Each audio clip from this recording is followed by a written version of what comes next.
നമസ്കാരം. പ്രധാന വാർത്തകൾ. വ്യാപാര മേഖലയിലെ വിദേശ നിക്ഷേപവും വാടക നിയന്ത്രണവും ദേശീയപാത വികസനവും വ്യാപാരികൾക്കെതിരെന്ന് ഏകോപന സമിതി സംസ്ഥാന പ്രസിഡന്റ് ടി നസറുദ്ദീൻ.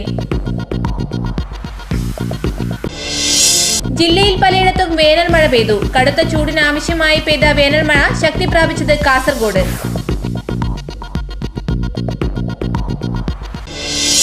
പോപ്പുലർ ഫ്രണ്ടിന്റെ നേതൃത്വത്തിൽ ഞായറാഴ്ച മാർച്ചും സമ്മേളനവും നടക്കും. ദളിത് മുസ്ലിം ന്യൂനപക്ഷ പീഡനത്തിനെതിരെയാണ് സമ്മേളനം. കഴിഞ്ഞ തവണ ഹിമാചൽ പ്രദേശിനു വേണ്ടി സന്തോഷ് ട്രോഫി കളിച്ച ഫുട്ബോൾ താരം സ്വന്തം നാട്ടിൽ കളിയെത്തിയപ്പോൾ കാൽപന്തിന് പകരം ജീവിക്കാൻ ഓട്ടോറിക്ഷ ഓടിക്കുന്നു.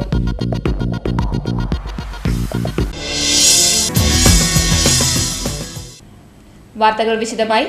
വ്യാപാര മേഖലയിലെ വിദേശ നിക്ഷേപവും വാടക നിയന്ത്രണവും ദേശീയപാത വികസനവും വ്യാപാരികൾക്ക് അനുകൂലമല്ലെന്ന് വ്യാപാര വ്യവസായി ഏകോപന സമിതി സംസ്ഥാന പ്രസിഡന്റ് ടി നസറുദ്ദീൻ പറഞ്ഞു. സംഘടനയുടെ ജില്ലാ സമ്മേളനത്തിൽ പ്രസംഗിക്കുകയായിരുന്നു അദ്ദേഹം. സമ്മേളനത്തിന് സമാപനം കുറിച്ച് വ്യാപാരികളുടെ കൂറ്റൻ റാലിയും നഗരത്തിൽ നടന്നു.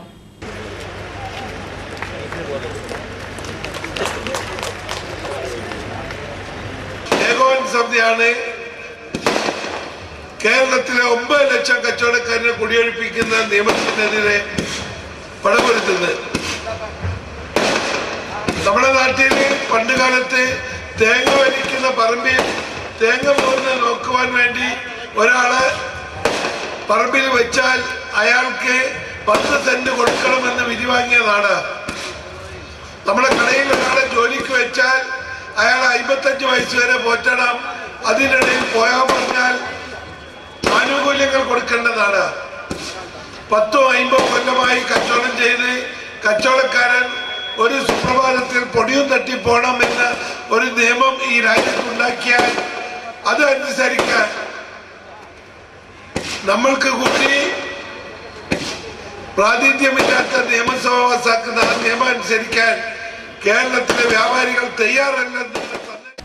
വ്യാപാര മേഖലയിൽ വിദേശ നിക്ഷേപവും വാടക നിയന്ത്രണവും ദേശീയപാത വികസനവും വ്യാപാരികൾക്ക് അനുകൂലമല്ലെന്നും എന്നാൽ ഇതു ചർച്ച ചെയ്യാതെ മുന്നോട്ട് കൊണ്ടുപോകുന്നുവെങ്കിൽ വ്യാപാരികൾ അത് എതിർക്കുമെന്നും വ്യാപാരി വ്യവസായി ഏകോപന സമിതി സംസ്ഥാന പ്രസിഡന്റ് ടി നസറുദ്ദീൻ പറഞ്ഞു. കാസർഗോഡ് പുതിയ ബസ് സ്റ്റാൻഡ് പരിസരത്ത് വ്യാപാരി വ്യവസായി ഏകോപന സമിതിയുടെ ജില്ലാ സമ്മേളനത്തോടനുബന്ധിച്ച് നടന്ന പൊതുസമ്മേളനത്തിൽ മുഖ്യ പ്രഭാഷണം നടത്തുകയായിരുന്നു അദ്ദേഹം. കേരളത്തിൽ ഏറ്റവും വലിയ സംഘടനാ ശക്തിയുള്ളത് ഇപ്പോൾ വ്യാപാര വ്യവസായി സംഘടനയ്ക്കാണ്. ഭൂരിപക്ഷമില്ലാതെയാണ് സംസ്ഥാന സർക്കാർ ഭരണത്തിലിരിക്കുന്നത്. വ്യാപാരി വ്യവസായികൾ വിചാരിച്ചാൽ ആരു ഭരിക്കണമെന്ന് തീരുമാനിക്കാനുള്ള കരുത്തും ചങ്കൂറ്റവും ഉണ്ടെന്നും അദ്ദേഹം പറഞ്ഞു. പി കരുണാകരൻ MP പൊതുസമ്മേളനം ഉദ്ഘാടനം ചെയ്തു. ജില്ലാ പ്രസിഡന്റ് കെ അഹമ്മദ് ഷരീഫ് അധ്യക്ഷത വഹിച്ചു. നിയമസഭാ സമ്മേളനം നടക്കുന്നതിനാൽ ജില്ലയിലെ MLA-മാർ സമ്മേളനത്തിൽ പങ്കെടുത്തില്ലെങ്കിലും അവർ സമ്മേളനത്തിന് ഫോണിലൂടെ ആശംസകൾ നേർന്നു. നഗരസഭാ ചെയർമാൻ TE അബ്ദുള്ള മുഖ്യ അതിഥിയായിരുന്നു. ജില്ലാ പോലീസ് മേധാവി S സുരേന്ദ്രൻ, വ്യാപാരികളായ UK യൂസഫ്, ബഷീർ സെൻ, വനിതാ വ്യാപാരി ഭവാനി കണ്ണൻ എന്നിവരെ ചടങ്ങിൽ ആദരിച്ചു. ജില്ലയിൽ പെയ്ത വേനൽ മഴ കടുത്ത ചൂടിന് ആശ്വാസമായി. കാസർഗോഡ് ജില്ലാ ആസ്ഥാനത്ത് കനത്ത മഴ പെയ്തപ്പോൾ കാഞ്ഞങ്ങാട് വേനൽ മഴ നേർത്തു പെയ്തു. കടുത്ത ചൂടിന് ആശ്വാസമായി വേനൽ മഴയെത്തി. വെള്ളിയാഴ്ച രാവിലെ 10 മണിയോടെയാണ് ചുട്ടുപൊള്ളുന്ന ഭൂമിക്ക് കുളിരുമായി കാസർഗോഡ് ജില്ലയിലെ പല ഭാഗങ്ങളിൽ മഴ പെയ്തത്. കാസർഗോഡ് ജില്ലാ ആസ്ഥാനത്ത് കനത്ത മഴ പെയ്തപ്പോൾ കാഞ്ഞങ്ങാട് മഴ നേർത്തു പെയ്തു. വ്യാഴാഴ്ച രാത്രി തന്നെ ചില സ്ഥലങ്ങളിൽ കനത്ത മഴ അനുഭവപ്പെട്ടിരുന്നു. കനത്ത ചൂടിൽ എരിപൊരി കൊള്ളുന്ന ജനങ്ങൾ മഴ പെയ്തതോടെ കുളിർ കോരിയിട്ട അവസ്ഥയിലായി. കുടിവെള്ളക്ഷാമവും പല സ്ഥലങ്ങളിലും രൂക്ഷമായിരിക്കുകയാണ്. നഗരത്തിലെ പല സ്ഥലങ്ങളിലും കിണറുകളിൽ വെള്ളം വറ്റിയിരിക്കുകയാണ്. ഇത്തവണ കനത്ത ചൂടാണ് ജില്ലയിൽ അനുഭവപ്പെടുന്നത്. ഇനിയും ചൂട് കൂടുമെന്നാണ് കാലാവസ്ഥാ വിദഗ്ധരുടെ മുന്നറിയിപ്പ്. പോപ്പുലർ ഫ്രണ്ടിന്റെ ആഭിമുഖ്യത്തിൽ ഫെബ്രുവരി 17 ഞായറാഴ്ച ജില്ലയിൽ മാർച്ചും പൊതുസമ്മേളനവും നടത്തുമെന്ന് ഭാരവാഹികൾ വാർത്താ സമ്മേളനത്തിൽ അറിയിച്ചു. മുസ്ലിം, ദളിത്, ആദിവാസി വിഭാഗങ്ങൾക്കെതിരെ നടക്കുന്ന അവകാശ ലംഘനം വിഷയമാക്കിയാണ് പോപ്പുലർ ഫ്രണ്ടിന്റെ സമ്മേളനമെന്നും ഭാരവാഹികൾ പറഞ്ഞു. ആദിവാസി ന്യൂനപക്ഷ വിഭാഗങ്ങളുടെ ഭരണഘടനാപരമായ അവകാശങ്ങൾ നിഷേധിച്ച് അവരെ കൂടുതൽ പാർശ്വവൽക്കരിക്കുന്ന സാഹചര്യമാണ് നിലവിൽ നമ്മുടെ രാജ്യത്തുള്ളതെന്നും പോപ്പുലർ ഫ്രണ്ട് ഭാരവാഹികൾ പറഞ്ഞു. ഇതിനെതിരെയാണ് പോപ്പുലർ ഫ്രണ്ട് 17 വൈകുന്നേരം കാഞ്ഞങ്ങാട് യൂണിറ്റി മാർച്ച് നടത്തുക. പുതിയകോട്ടയിൽ നിന്ന് ആരംഭിച്ച മാർച്ച് മൻസൂർ ഹോസ്പിറ്റലിന് സമീപത്ത് പൊതുസമ്മേളന നഗരിയിൽ സമാപിക്കും. വാർത്താസമ്മേളനത്തിൽ പോപ്പുലർ ഫ്രണ്ട് ഭാരവാഹികളായ K Abdul Latheef, T Ashif, Ibrahim, A Abdul Khader എന്നിവർ സംബന്ധിച്ചു. RSS നേതാവായിരുന്ന സന്തോഷ് കുമാറിനെ വെട്ടിക്കൊലപ്പെടുത്തിയ കേസിൽ കോടതിയിൽ പുനർവിചാരണ ആരംഭിച്ചു. 97-ലാണ് ആയത്തിൽ സന്തോഷ് കുമാർ കൊല്ലപ്പെട്ടത്. 97-ലാണ് ആയത്തിൽ RSS നേതാവായിരുന്ന സന്തോഷ് കുമാറിനെ CPM-കാർ വെട്ടിക്കൊലപ്പെടുത്തിയത്. 96-ൽ DYFI നേതാവായിരുന്ന സുനിൽ കുമാറിനെ കൊലപ്പെടുത്തിയ കേസിലെ പ്രതിയായിരുന്നു സന്തോഷ് കുമാർ.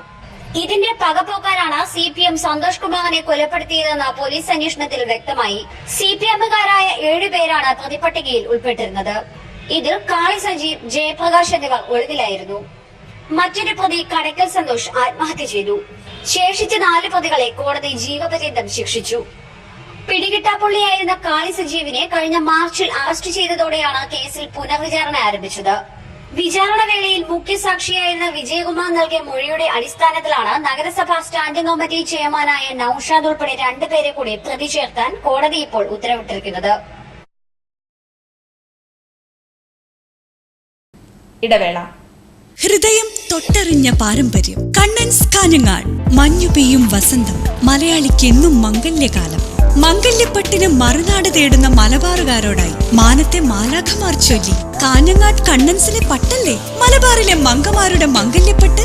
വർണ്ണ വസ്ത്രങ്ങളുടെ മായാ പ്രപഞ്ചവുമായി, വിവാഹ വസ്ത്രങ്ങളുടെ അമൂല്യ ശേഖരങ്ങളുമായി വീണ്ടും കണ്ണൻസ് കാഞ്ഞങ്ങാട് നിങ്ങളെ വിസ്മയിപ്പിക്കുന്നു. ഈ കല്യാണകാലം ആഘോഷമാക്കാൻ Kannans Kanhangad, main road, Kanhangad. Phone number 0467 220 4467. വാർത്തകൾ തുടരുന്നു. Bakers association dream biscuit bakers training camp സംഘടിപ്പിക്കുമെന്ന് അസോസിയേഷൻ ഭാരവാഹികൾ വാർത്താ സമ്മേളനത്തിൽ അറിയിച്ചു. കുമരകത്ത് മാർച്ച് 6-7 തീയതികളിലാണ് ക്യാമ്പ് നടത്തുക.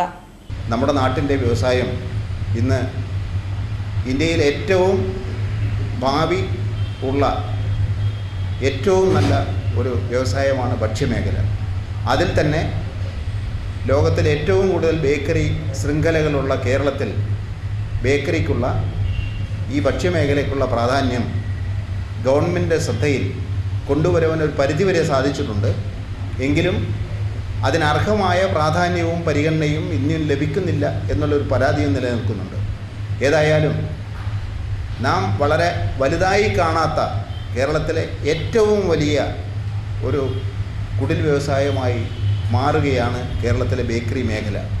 അതിന് ഇപ്പോൾ FDI ഉൾപ്പെടെയുള്ള ഫോറിൻ ഫണ്ടുകൾ വരുമ്പോൾ നമുക്ക് നേരിടേണ്ടി വരുന്ന പ്രയാസങ്ങൾ, അതിൻ്റെ തിക്ത അനുഭവങ്ങൾ ഇല്ലാതാക്കി കൊണ്ടുവരുവാൻ എതിർത്തതുകൊണ്ട് മാത്രം കാര്യമില്ല. അതിനെ ചെറുത്തു തോൽപ്പിക്കാനുള്ള നടപടികളുമായിട്ടാണ് ബേക്കേഴ്സ് അസോസിയേഷൻ മുന്നോട്ട് പോകുന്നത്. അതിൻ്റെ ഭാഗമായിട്ട് കൂടിയാണ് ഈ ഒരു ട്രെയിനിങ് ക്യാമ്പ് സംഘടിപ്പിച്ചിട്ടുള്ളത്. ശുചിത്വത്തിനും ഗുണത്തിനുമാണ് ഏറ്റവും കൂടുതൽ പ്രാധാന്യം ബേക്കേഴ്സ് അസോസിയേഷൻ നൽകി വരുന്നത്. അതിൻ്റെ അടിസ്ഥാനത്തിലാണ് ഈ food safety and standards act നടപ്പിലായി അന്ന് മുതൽ ഗവൺമെൻറ്റിനോടൊപ്പം നിന്നുകൊണ്ട്, ഇടതുപക്ഷ ഗവൺമെൻറ് കാലത്താണ് അതിൻ്റെ ഇംപ്ലിമെൻറ്റേഷൻ തുടങ്ങിയത്. ഈ ഗവൺമെൻറ് കാലത്തും ബേക്കേഴ്സ് അസോസിയേഷൻ മറ്റാരേക്കാളും മുൻപന്തിയിൽ ഗവൺമെൻറ്റിനോടൊപ്പം നിന്ന് ഈ നിയമം നടപ്പിലാക്കാൻ വേണ്ടി ശ്രമിക്കുന്നത് നമ്മുടെ ബേക്കറികളും ഭക്ഷ്യ രംഗത്ത് പ്രവർത്തിക്കുന്നവരും ശുചിത്വത്തിൻ്റെയും ഗുണനിലവാരത്തിൻ്റെയും കാര്യത്തിൽ ഏറ്റവും ലോകോത്തര നിലവാരത്തിലേക്ക് ഉയർത്തി വരാൻ വേണ്ടിയാണ്. അതിനുവേണ്ടിയാണ് ഈ ക്യാമ്പും ലക്ഷ്യമിടുന്നത്. Bakers association dream biscuit bakers training camp സംഘടിപ്പിക്കുന്നു. കുമരകം ലാക്സൺ റിസോർട്ടിൽ നടക്കുന്ന സംസ്ഥാനതല ക്യാമ്പിൽ തിരഞ്ഞെടുക്കപ്പെട്ട 100 ബേക്കറി സംരംഭകരും ഷെഫുമാരും പങ്കെടുക്കുമെന്നും ഭാരവാഹികൾ അറിയിച്ചു. March 6-7 തീയതികളിലാണ് camp. 50% യുവ ബേക്കറി സംരംഭകർക്കും 20% ഷെഫുമാർക്കും 10% സാമ്പത്തികമായി പിന്നോക്കം നിൽക്കുന്ന ചെറുകിട ബേക്കറി സംരംഭകർക്കും ക്യാമ്പിൽ പങ്കെടുക്കാം. വാർത്താസമ്മേളനത്തിൽ ബേക്ക് സംസ്ഥാന പ്രസിഡന്റ് PM ശങ്കരൻ, സംസ്ഥാന കമ്മിറ്റി അംഗങ്ങളായ KR ബൽരാജ്, C അംബുരാജ്, വിജേഷ് വിശ്വനാഥ് തുടങ്ങിയവർ സംബന്ധിച്ചു. കഴിഞ്ഞ തവണ സന്തോഷ് ട്രോഫി ഫുട്ബോൾ ടൂർണമെന്റിൽ ഹിമാചൽ പ്രദേശിന് വേണ്ടി കളിച്ച കൊല്ലം സ്വദേശി B ഉമേഷ് ഇത്തവണ ടൂർണമെന്റ് കൊല്ലത്തെത്തിയപ്പോൾ കളിക്കളത്തിലില്ല. കുടുംബം പോറ്റാൻ കൂലിക്ക് ഓട്ടോറിക്ഷ ഓടിക്കുകയാണ് ഈ ഫുട്ബോൾ താരം. കഴിഞ്ഞ വർഷം ഉമേഷിന്റെ മിന്നുന്ന പ്രകടനത്തിന് സാക്ഷിയായിരുന്ന ഹിമാചൽ പ്രദേശ് ടീം ഇത്തവണ ഈ ചെറുപ്പക്കാരനില്ലാതെ സന്തോഷ് ട്രോഫിയിൽ പങ്കെടുക്കാൻ കൊല്ലത്തെത്തിയതോടെയാണ് ഉമേഷിന്റെ അസാന്നിധ്യം ശ്രദ്ധിക്കപ്പെട്ടത്. ടീമിന് പുറത്ത് വാടക ഓട്ടോയുടെ ഡ്രൈവറായി പ്രത്യക്ഷപ്പെട്ട ഉമേഷിന്റെ ജീവിത ദുരിതങ്ങളെക്കുറിച്ച് മാധ്യമങ്ങൾ റിപ്പോർട്ട് ചെയ്തിരുന്നു. തുടർന്നാണ് കൊല്ലം തട്ടാമലയിലുള്ള അനന്തേശ്വര മോട്ടോഴ്സ് ഉമേഷിന് സ്വന്തമായി ഓട്ടോ സമ്മാനിച്ചത്. ഉമേഷ് ഇപ്പോൾ സ്വന്തമായ ഓട്ടോ ഇല്ലാത്തതിന്റെ കാരണത്താൽ വാടകയ്ക്ക് ഓട്ടോ എടുത്ത് ഓടുകയും കുടുംബം പുലർത്തിക്കൊണ്ടിരിക്കുന്ന ഈ അവസരത്തിൽ അനന്തേശ്വര മോട്ടോഴ്സിന്റെ ഞാൻ പ്രത്യേകം അഭിനന്ദിക്കുകയാണ്. ഉമേഷിന്റെ ഈ മനസ്സിലാക്കിക്കൊണ്ട് ഉമേഷിനെ സഹായിക്കുവാൻ മുന്നോട്ട് വന്നിരിക്കുകയാണ്. തീർച്ചയായിട്ടും ഇത്തരത്തിലുള്ള നല്ല പ്രവർത്തനങ്ങൾ നടത്തുന്ന അനന്തേശ്വര മോട്ടോഴ്സിന്റെ ഈ മേള വൻ വിജയമായി തീർക്കുവാൻ വേണ്ടി പ്രത്യേകം ഞാൻ ലളിതമായ ചടങ്ങിൽ മേയർ പ്രസന്ന ഏണസ്റ്റാണ് താക്കോൽദാനം നിർവഹിച്ചത്. കൊല്ലം മാമൂട്ടിൽക്കടവ് ക്ഷേത്രക്കുളത്തിനടുത്ത് നിർത്തിയിട്ട മിനി ലോറി കത്തിച്ചു. സംഭവത്തിൽ വെസ്റ്റ് പോലീസ് കേസെടുത്ത് അന്വേഷണം ആരംഭിച്ചു. കൊല്ലം മാമൂട്ടിൽക്കടവ് ക്ഷേത്രക്കുളത്തിനടുത്ത് നിർത്തിയിട്ടിരുന്ന മിനി ലോറി കത്തിച്ചു. ഹിന്ദു ഐക്യവേദി സ്ഥാപിച്ച സമീപത്തെ ഫ്ലക്സ് ബോർഡുകളും ഭാഗികമായി കത്തിച്ചിട്ടുണ്ട്. തേവർക്കാവ് മഹാവിഷ്ണു ക്ഷേത്രത്തിന്റെ വകയായി സ്ഥാപിച്ചിരുന്ന ഉച്ചഭാഷിണിയുടെ ബോക്സും കത്തിനശിച്ച നിലയിലാണ്. സംഭവത്തിൽ വെസ്റ്റ് പോലീസ് കേസെടുത്ത് അന്വേഷണം ആരംഭിച്ചു. കഴിഞ്ഞ ദിവസം പുലർച്ചെ 2:30യോടെയാണ് മാമൂട്ടിക്കടവിൽ വിവേകാനന്ദ നഗർ 83-ൽ ചന്ദ്രൻ പിള്ളയുടെ മിനി ലോറി കത്തുന്നത് സമീപവാസികളുടെ ശ്രദ്ധയിൽപ്പെട്ടത്. KG മാരാർ സ്മാരക സാംസ്കാരിക സമിതി ലൈബ്രറി കെട്ടിടത്തിൻ്റെ മുന്നിൽ കിടന്നിരുന്ന ലോറി ഏതാനും അടി പിന്നിലേക്ക് നീങ്ങിയ നിലയിലാണ്. ക്യാബിൻ ഭാഗം പൂർണ്ണമായും കത്തിനശിച്ചു.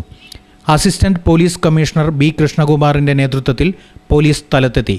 വിരലടയാള വിദഗ്ധരും ഡോഗ് സ്ക്വാഡും പരിശോധന നടത്തി. സംഭവത്തെ തുടർന്ന് വെസ്റ്റ് CIയുടെ നേതൃത്വത്തിൽ അന്വേഷണം ആരംഭിച്ചു.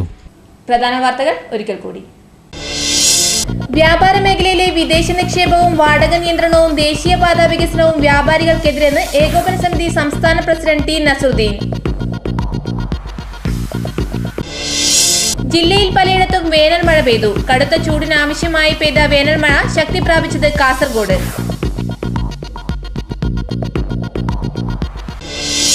പോപ്പുലർ ഫ്രണ്ടിന്റെ നേതൃത്വത്തിൽ ഞായറാഴ്ച മാർച്ചും സമ്മേളനവും നടക്കും. ദളിത് മുസ്ലിം ന്യൂനപക്ഷ പീഡനത്തിനെതിരെയാണ് സമ്മേളനം. കഴിഞ്ഞ തവണ ഹിമാചൽ പ്രദേശിന് വേണ്ടി സന്തോഷ് ട്രോഫി കളിച്ച ഫുട്ബോൾ താരം സ്വന്തം നാട്ടിൽ കളിയെത്തിയപ്പോൾ കാൽപന്തിന് പകരം ജീവിക്കാൻ ഓട്ടോറിക്ഷ ഓടിക്കുന്നു.